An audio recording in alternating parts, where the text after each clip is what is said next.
Hi everyone. So now we're gonna switch to English, of course. And the next topic will be artist development and promotion. I would like to introduce our guest, Lotta Cortacalio from Electronic Beats. Her position is creative because you don't need more description about the position. And I would like to introduce also Sebastian Otto from IWAD. He's an artist manager. And so we are going to discuss a few topics about artist development and promotion. Welcome. Probably some of you are going to come back from the smoke break. Okay.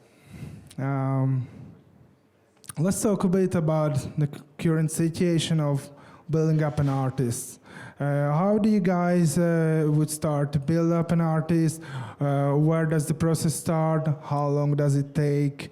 How much does it cost? So let's start somewhere like here, okay?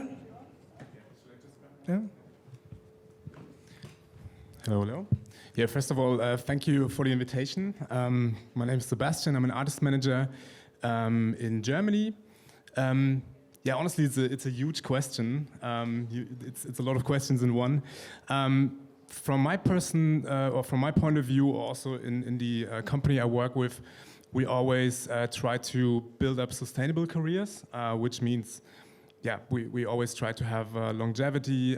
We don't jump on hypes. I mean, sometimes it's necessary, but it's the music is always in the first place, and we try to tailor-made the career around that. What is important for an artist to develop? I think we're talking about music. Music is definitely the most important part. It needs to have high quality, whatever that means. It can be throughout all genres. I mean, we're talking about electronic music today. I work with, funnily, just one artist out of my roster is electronic. I work with 10 artists, but he's also the biggest when it comes to figures. He's called Parafakuva. I work with him for 5 years now, and when we started, I just looked at, okay, he already had kind of an established career. He was at a certain point, but there was a lot of space to grow, and I was just looking at, okay, what is there already? His streaming level was pretty good already, but there was some space to grow. I was looking at, hey, how the booking situation is.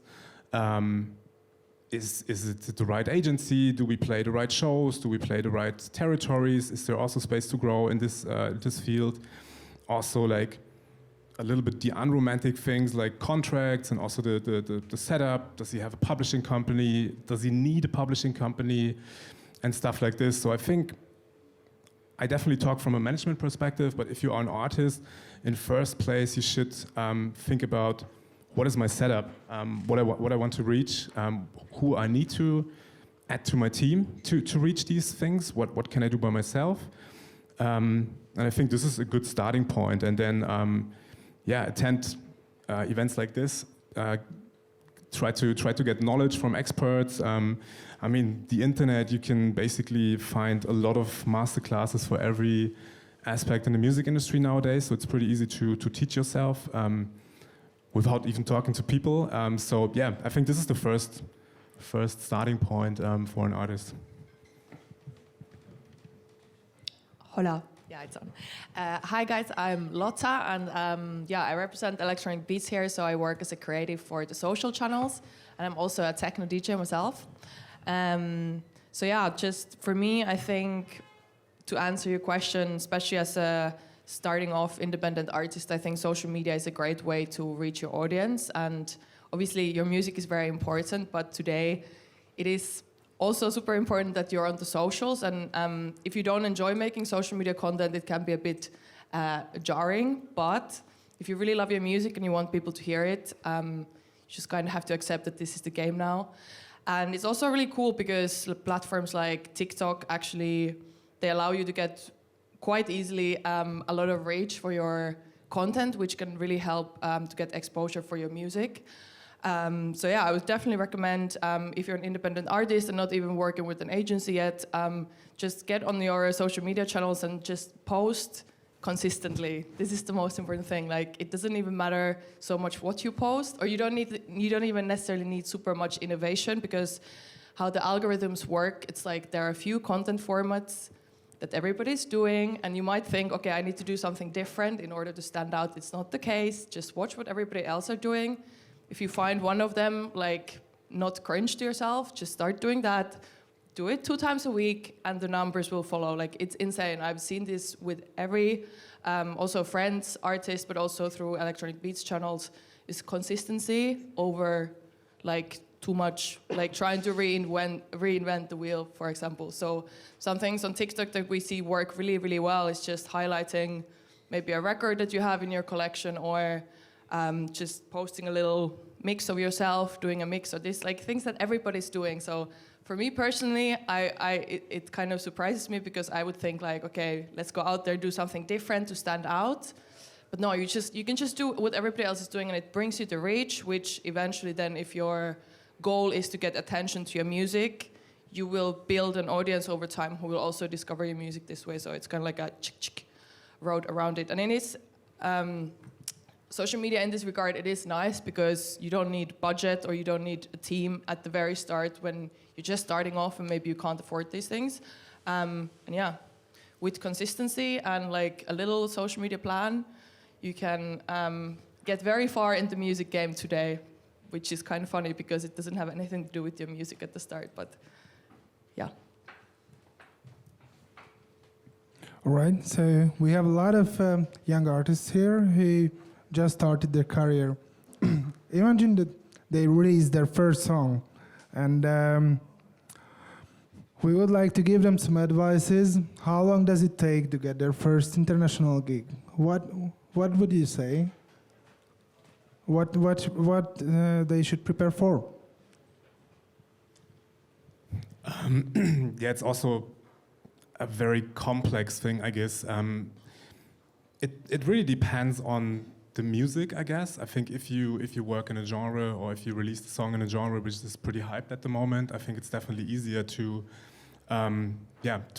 get a booking agency, or to get your first show, that people reach out to you for bookings. But I think if you just do what you like and don't really give a damn about the music industry at the moment, or what is really a hype thing, I think then it's a little bit more difficult. But what I said at the beginning, we always try to work or develop sustainable careers, and I think you definitely need a long breath as an artist. It won't work out from the beginning, and it's also like it goes up and down. It can happen that you have a hit at the first place, become booked really quickly, and after 2 years, something in the music industry changes. You did everything right, and it goes down a little bit. So it's very fluent. I think you just need to believe in yourself all the time. I think that's definitely a good advice. Don't jump too much from here and there. I think also what Lotta said, get your social media game right. I think this is very important. Also to get reach, to get visibility out there.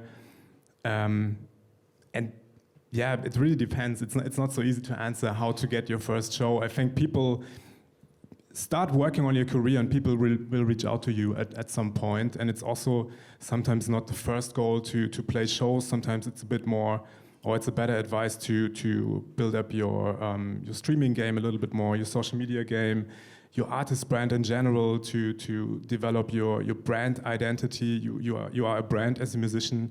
I think it's really important to understand your project like that. And then things will fall in place, I guess. For me, coming from like a raver perspective, because I've been a raver for a long time, I would say like going out there and going to the parties and meeting people and making genuine connections is definitely the best way to get booked, because a lot of the time also when maybe you don't have a large reach or a large following and nobody knows you yet, but you just meet people who enjoy you and like your vibe and trust you, then they will give you the booking. And I've also gotten some really cool bookings in like relatively beginning part of my career by just like, I was genuinely interested in a person, we had a chat, and then they had an opening slot that they were able to book a nobody for, and I got the booking. And eventually you have those opening slots often enough, your name gets out there, and then you get like bookings for other slots too. But I think like, yeah, I would say networking at the places where, or in the spaces where the music is happening, whether it is a live music space or a club or just going in there and being part of the community, I think is like a great way in the beginning to start making those connections. Or just sending DMs on internet to people that you find cool or whose work you like, and just like connecting with people, I would say, is a great place to start. Yeah, maybe to add that, don't be shy, reach out to people. A lot of people also reach out to me in like a career level, for example, which doesn't really fit the other artists in the roster. But I, for example, always try to listen to that stuff and give them feedback. And I think even that can be very helpful. Even if you don't get signed to a label in this place or to a booking agency, there's always people who listen to your stuff and give you very relevant feedback. So don't be shy, reach out to people and make connections. Yeah, that's a very important fact. I think we can just agree with that. Okay, we were talking about social platforms a bit, but let's try to get the whole picture about the promotional platform. So, what other platforms and tools can be important? What's the share of these platforms, like traditional PR, advertisement, radio, and so on? Okay. I can start. So, from the content promotion perspective, I would say, I mean, Sebastian might correct me because he comes from the other side and he's going to be able to fill in from the management side of things and press, but I would say social media it's just undeniably very, very efficient in growing your audience, building your brand, and reaching the people that you kind of have to... Can you repeat the question, please? So we were trying to get a bigger picture about the share of which part of the media mix is important, which is not now. So how things changed during the past few years. Mm-hmm. I mean, I do think also like the pandemic really put a huge focus on your online presence because we were stuck in our houses for a couple of years. So streams, I mean, Boiler Room and Her and these kind of things existed before, but streams really became like a big thing, and I think it really shifted the attention to online. So I would say like you just have to be online, even though it sometimes feel like it can distract you from your music and from your artistry, which is like the negative side of it, I think. But being online and recognizing which platforms for the type of music that you do are important. Is it TikTok? Is it Instagram? Is it YouTube? Should you be doing streams on, I don't know, some people use Twitch? Could be. But just like, where is your target audience hanging out? And then you need to go there because you can reach them without any money or not too much effort. Some time will be required.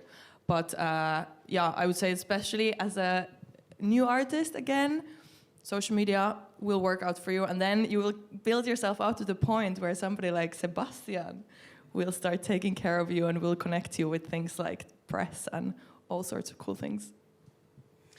Yeah, I can totally agree. Definitely in an early stage of a career, social media is the best way to do because it's free, at least at the beginning. You can express yourself in the best possible way. I also want to add that, you also talked about the negative sides of social media. Please be careful to not become an influencer at one point because you're musicians, you're not content creators. Maybe some of you are, and it's really like your thing, but a lot of artists struggling with this workload they have nowadays. I mean, it gives you a lot of opportunities. You can use social media, but it's also you need to create the content. You need to spend time there. You need to develop your concept and your brand, and be careful not to get distracted from the thing you really do, like being a musician and making music. So always try to balance that out in a good way. And also, yeah, when it comes to, or when your career is grown a little bit, and I don't know, it's your second album release or whatever, and there's some budget involved, you can always think about like hiring a PR person or adding some marketing budget to social media. I think even like small amounts of 500 or 1,000 euro will help to get some reach on social media at the beginning, if it's done right. But honestly, like PR is very expensive to the outcome you have from that. At one point of the career, it's really important to get more visibility out of social media, especially in blogs and magazines, also in print medias. But this is very expensive compared to what you get for, or how much visibility you get. So, for example, one of my artists, Para, maybe some of you know him, he's at a career stage at the moment. He has approximately 2 million monthly listeners on Spotify. He's playing like 60 to 80 shows worldwide at the moment, 500 between 1,000 capacity shows. So he's a very well-established artist. And we recently released an album of him, and sorry, the budget was like, I don't know, promo and marketing. We had a 6-digit number, which is a great budget for an artist like that. But we just spent a small portion for PR, for example. So we put the majority of the budget in social media and online marketing, because it's much more helpful, and you can get a more direct approach to your target group.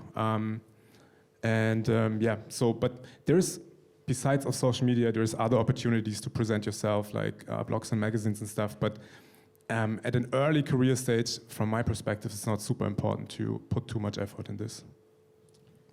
I would also like to add that what I see colleagues doing on socials this day, which is maybe like early stage of Sebastian's work, is like having a social media budget that you're not like necessarily sponsoring your post per se, but you're reaching out to like large accounts like Techno Germany, or I don't know, like these big communities in your genre of music, and you can actually, I mean, this is their business model also, you can pay them like 100 euros and they will share a post of yours, so it looks organic, that they have chosen you and they want to share your content, and it doesn't pop up as like sponsored post, like, oh yeah, they're paying for this. And you will get a lot of reach through this. So I know, yeah, a lot of colleagues do this, that they have a monthly budget, 100 euros. I will reach out to a different large account in my genre and say like, hey, can you post this for me and tag me? And it's really working out great. And a lot of people are doing it. So yeah, just a promotional hack, perhaps. Okay, Sebastian, you actually answered my next question about the Para campaign, but that's a great thing. So, Lotta, I'm directing the next question to you. How does Electronic Beats pick artists to work with and to perform? What's the process now? I would say the electronic music scene definitely changed for the better through the pandemic in terms of like diversity of representation of artists. So people became hyper aware that we cannot just book white cis males or just represent the sound of a white cis male. We have to include different voices from different ethnicities, different genders. So this is really great, and Electronic Beats really tries to take this into consideration. So we want to have a diverse representation of voices that are relatable to a variety of followers. This kind of like hype factor is important to us in a way, because we're really focusing on our Gen Z following, and the younger audience tends to be like the ones who are on the trend and they are interested in certain kind of sound from certain kind of artists. So we really like try to pick artists who are interesting to Gen Z audience, which doesn't always come very easily because we also have a large core demographic of 35-year-old German techno heads who might not want to listen to Horse Girl or see content from Horse Girl or these kind of artists. But therefore we also divide our content a little bit, so we do slightly different targeting and artists on TikTok who are more like super hyped right now, and then we do a bit more like heritage artists on Instagram, so we get to tap into different audiences, because obviously music is also a topic that people feel very passionately about. So it can be that if we present these Gen Z artists to our core audience, they get very pissed off about it. So we're trying to not cause any shitstorms by posting different artists on different platforms. But mostly we focus on techno and house, and some of the upcoming genres like happy hardcore and obviously like hyper pop and hyper techno and these kind of things are coming up now. But yeah, it's an important factor of like, of course we also highlight artists who are like very deep in the production end, like Alarico or Schlea or René Weiss or these kind of guys, but it's always trying to hit that sweet spot of pleasing our different core audiences. And picking somebody because they're big, but not just because they're big, but because they're also doing something cool. Okay, I'm gonna stay with you a bit more. So, what do you think about the relevance of electronic music platforms now? Things changed a bit. Things changed a lot. Like Fact Magazine switched to video. Resident Advisor changed itself almost entirely. There are digital covers now. What do you think about the world of online electronic music platforms now? Do you mean like online versus offline, or in general? In general. In general. I mean, I do think just in general context, all offline media has kind of like shifted to become online media now. So magazines and physical publications don't really thrive in the digital environment so much anymore. Much more media outlets like Resident Advisor, Fact Magazine, Groove Magazine, they do prioritize their online presence now, which also means that we're kind of moving from like the magazine environment to making video content. It is just a question of video content, because this is also, again, coming back to Gen Z. Gen Z is really the generation that is consuming music a lot. Right now, they are the ones who are online the most, and they are the ones who are literally on their phones at all times. So it's no wonder that if you want to reach an audience today, you kind of have to do it through video, which is like the native media format for Gen Z. All right, thank you. Sebastian, I'm gonna switch to you. How do you select artists for your roster? How do you pick new artists now?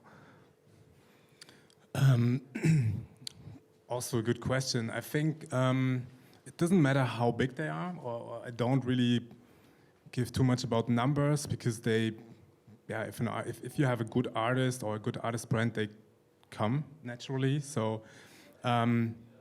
Honestly, the music is always in the first place. It sounds so romantic, but it is. You know, we work in the music industry, and I just want to work with artists who are really good musicians in a way. It doesn't mean they have to be like trained pianists or whatever, but they have a very good sense for like melodies. They need to transport something. They need to touch emotions. They need to touch. They need to touch people. If, for example, also another example from Para Vancouver, because I was on tour with him last week, and I just watched the audience, reactions, and there was like people crying. You know, there was like people, couples kissing each other for minutes. I was like, oh my God, they are really into that, and this is actually the reaction you want to generate when you're an artist. I mean, it can also go the other way around. Like if you do some more emotional music, people can be like, I don't know, when they go through a different life situation, they feel kind of covered by that. So I think, yeah, my gut feeling really guides me through, okay, I really have a good feeling for if a person or if a musician puts like all the personality in it. I think this is the most important fact. And then it can be a matter of taste. So sometimes people do that, and I say, hey, but this is not my cup of tea. But if you do that as an artist, that's the most important thing, I guess, in the beginning. So to answer your question, I don't really look on numbers, because you can develop that in the work together if we start that. so yeah, the personality or the quality of the music is the most important factor I'm looking for. And are you looking for new artists now? Unfortunately not. I'm completely packed. Yeah, I had to deny requests already last week. Okay, probably later. But honestly, this is also, I mean, I'm fully packed, but if there's like one artist approaching and I feel like, okay, this is definitely something I need to jump on, this is really, really special, I need to make it happen, then I need to hire a person or something like this. So I wouldn't say no, there's no space anymore. It depends on who's approaching, yeah. Can I ask something, Sebastian, relating to that? Just out of curiosity, because you mentioned that for you it's like the music comes first and important is that you feel the emotion and the vibe through the music. How important is it for you that you also, that the artist, like the artist personality per se, because would you also vouch for someone that you just feel like, you know, they have potential as a person? Or if the music was amazing but the artist seemed like they're difficult to work with, would you deny? Yeah, it's a good question. I mean, it's much easier if you have an artist with a personality who's really attracting people in a way, you know, that's always easier. But I think, especially in electronic music, you don't even need to see the face of an artist, or you need to be don't need to be in front of the camera. But this also connects a little bit with this visual aspect you said before. I think it's super important to have strong, suitable visuals who really accompany your music, especially when it comes to social media with these short format videos and stuff.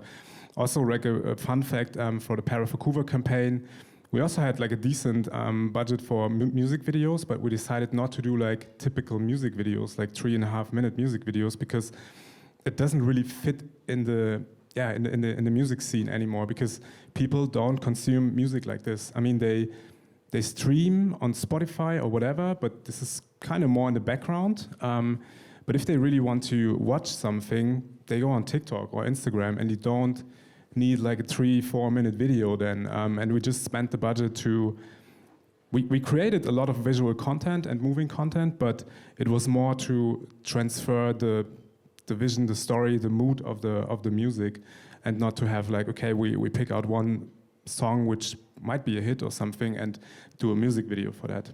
I think this is also a shift which you can see in the last couple of years in the music business. Super interesting. It is indeed. So, we were talking a lot about the current situation, about how we see the music industry now. In the beginning of the day, during the Hungarian conversation, we were discussing that music industry is growing faster than ever. It's getting bigger and bigger, and in opposing to that, it's getting more segmented than ever. There are a lot of issues in music industry, a lot of imbalancing happenings, and so I want to drop a bomb here. Like, let's talk a bit about the future of music industry. What do you think? Where are we heading? Where do you see music industry in like 5-10 years? Are people gonna listening to streaming anymore, or big platforms gonna go to the grave? What do you think? Do you mind if I start? Let's see. I would say if we're talking like 10 years, which is a relatively long time, I think it could go either way. Either we're fully online and attending concerts in like Oculus Rift or like classes and not even going into the real world anymore, or the digital is really gonna lose its shine and people are gonna be more and more attracted to real life experiences, and live music and going to clubs and these kind of things is gonna become more and more important, and the importance on streaming and social media is going to decrease. But that's on the 10-year spectrum. So I think in the more closer years still, the importance of social, like online presence is going to keep increasing to a degree. I think we are trying to work hard to diversify the music scene, maybe like to talk on a global level, I don't know, but in Europe or in Germany, like more and more promoters in different genres are aware of it and are trying to work towards it. However, I did also read a study that after the pandemic, lineup diversity went up, but then the next year it already went down. So it was kind of like an online hype, like, yeah, we need to book women. And then the next year everybody forgot about that, apparently, which is a bit sad. But I think in general, the Gen Z, again, coming back to the Gen Z, who are the biggest consumer group going ahead for the next 10 years, they're super aware of like the importance of different voices being represented. And I can imagine that in order to satisfy their needs, we have to push artists from different sounds, different backgrounds, different genders, which is great, because in the end, art is about having loads of different perspectives and different voices. And I do think this is gonna keep going like this and stay like this, and that's great. But yeah, what do you think, Sebastian? Yeah, when we talk about the future of the music industry, we definitely have to talk about the elephant in the room, artificial intelligence. Like, this is definitely something which, yeah, from my perspective, I mean, I'm not the youngest anymore, still kind of young, but not the youngest anymore. It's kind of scares me somehow, but at the same time, I see a lot of chances in it. I mean, it can. So, for example, I also do with some artists, we do some lo-fi beats just to create some income and support their real careers. Let's call it like that. Don't want to be, but and I see already a shift to, like, for example, Spotify. They hire people who, so they don't need the creators anymore in the future. I guess they develop software or hire people who create the content in-house, and they don't have to pay royalties to other people, but just keep the whole cake by themselves. And I think this is pretty scary, and this is pretty something. I have no answer on how we can change that. I think it's a problem of the power of these huge companies. But this is a different discussion. I think when it comes to musicians, I think it's not the solution to say, I hate AI and I don't want to use it. I think you have to integrate it in your daily production process, in your workflow. I also use AI tools here and there. I use ChatGPT to correct my grammar in very important emails or something, or I translate stuff here and there. I don't really have the answer on that, but I think AI will become like a really, really, really important thing, not only when it comes to music production, also, for example, when it comes to media. I see a lot of press companies, like PR companies who wrote biographies for artists or press articles, press releases for artists. Artists do it by themselves now. They just put all their stuff into ChatGPT, and here we are, and this is like killing jobs at the end of the day. So yeah, it's a good and a bad thing. I think we have to deal with it because it's already there. But yeah, I think it's really important to find the right level of usage and integrate it in your daily routine and workflow. Yeah, thank you. It was really great to see your opinion and how things gonna be. Okay, last question. And after that, we're going to give the opportunity to the audience to ask questions as well. But first, let's give them some advices to bring home. Again, they are mostly starting at the beginning of their careers. So where should they start? What should they do first? They want to go international. They want their music released. They want to get gigs. So let's just summarize a bit. Okay. Should I go first? Yeah. Okay. I think what Sebastian said earlier is really beautiful and also super nice to hear this from a person working in a position as yours, which is like the music comes first, and it will always come first, and it should come first, and you can just do whatever you believe is good and not care too much about what other people think of your music, because of course it's beautiful if other people also think at some point like, wow, this is cool, but it could take some time. And I think it's important not to lose your vision and just try to be like a hype pleaser and like just gain popularity in the short term because you're like, okay, groovy techno is popular now, let's produce some with like hard groove influence, and then in 2 years it's not, and then you're like, well, but who am I as an artist? So I think like listening to your vision and experimenting with a lot of stuff and finding your sound and defining your sound will take years, but this is worth it. And in the meanwhile, yeah, just building authentic connections, building your community of people that whose values you align with and who you like to work with, and actually being friends with them, and like this genuine connection to people will already help you a lot in the beginning to get the first shows, to get the first opportunity to release on other people's labels, potentially.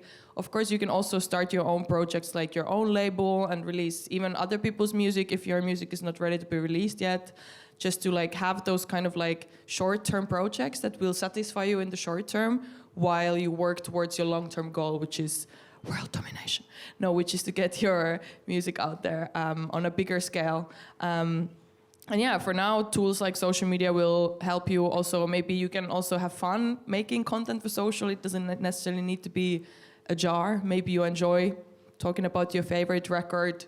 Maybe you have to educate yourself on the history of the producer or the label or the genre in order to be able to talk about stuff like that. Then that's also super nice. You can also educate yourself in the process of potentially making something like social media content, which again, on the short term, it will give you a satisfaction, which also as an artist, we all have goals and we want to be there, but it should be about the process and the journey, I think, rather than the goal, because the goal would never satisfy us for longer than maybe a couple of days, a couple of weeks at best. So how to make the process enjoyable is probably the most important. Maybe I sidetracked a little bit, but Sebastian will continue. Well, that was actually the perfect sum up already. I would just like to add some more pragmatic, unromantic stuff, which sometimes be forgotten, especially in a very early stage of a career. Please be careful with your rights, especially with your copyright and stuff, because I heard a lot of, or the most, or the worst contract most of the young artists I talked to, they signed was a publishing contract, for example. I don't want to blame publishing companies. There's a lot of reasons to work with a publishing company, but especially at an early stage, a lot of publishing companies approach to you when you get a little bit of a hype and want to secure your your rights, and they offer you like a decent amount of money, which like I don't know, it's maybe 50K.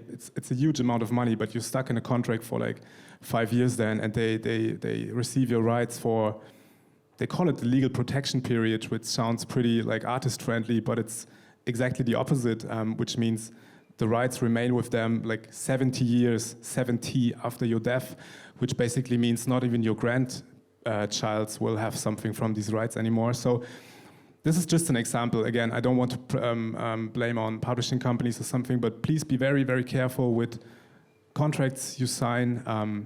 Protect your rights. Be careful with what people tell you. There's a lot of shit talkers out there, like in every business, but yeah, try to use your senses to find the right people you can trust, and stick on them, work with them, work with your day ones as long as possible. And the last thing I want to add, I saw a lot of talent out there, amazing talent, but the mindset sometimes was not right, and they were not able to, or didn't want to work their ass off and put a lot of effort in their career. And I would say close to 100% of them are not making music anymore, or just as a hobby still.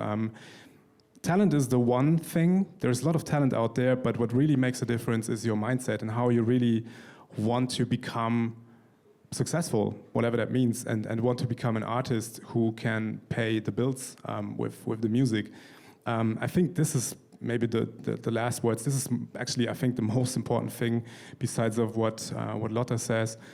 Yeah, believe in you and work your ass off, and then things will become right. All right, thank you. I think all these advices are going to be more than useful for all of us. So, I'm looking to the audience and asking if anyone has questions. Balin? We have a microphone over there. Hello. Hey. I'm Balint. So my question is that both of you mentioned the importance of social media, but how much do you see the social media numbers translating into real life, like people showing up at gigs? Is there a huge drop in numbers when it comes to like people actually going to gigs versus liking your videos on like TikTok? Or how is that even like parallel, where you need to build a real life presence alongside your online presence? What would you say? If I start from my experience, it depends a little bit on the scale. I would say like, say you have like 10K followers, that's not big enough. But if we're starting to get to like 25K, 30K, 40K, that's when you're selling out. Like you will sell every ticket. So that's why also promoters are so keen to look at these numbers, because if they're booking someone who has 40K followers, say, let's pick Instagram because TikTok is different with the views, they will know that people will pull up, because again, it's the Gen Z, and the Gen Z really, it's insane how much they spend time on their screen, and they actually consuming their music like this. So if you have 40,000 followers, some of them will be local and you are likely to sell out. So I think there is a huge correlation because of this hype thing. However, how sustainable is it? I'm not sure. I think it's still super, super important that you're building your real life following and this community of people who believe in you and in your music, and not just because the genre that you play right now is popular right now, because tomorrow if it changes, they will just ditch you and they don't care. Thank you. Anyone else? Maybe?